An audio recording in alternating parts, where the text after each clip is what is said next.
منګه چې څلور رکعات تراویح وکړو نو بیا منګه صبر کوو. دغه رنګې بیا څلور رکعات تراویح وشي نو بیا خلک صبر کوي. درېیمه کلمه خلک وایي صبر کوي. دا عمل دا د مکې والا عمل دی. مکه مکرمه کې صحابو به چې کله څلور رکعات تراویح وکړي نو بیا به یو طواف کوو. بیا به یې څلور رکعات تراویح وکړي نو بیا به یو طواف وکړو.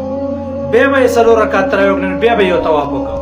په دې چل باندې دیو به شل رکعات تراویح وکړي نو دیو به بیا پښمني پورې مونځ او دغه رنګې طوافونه بیا کلي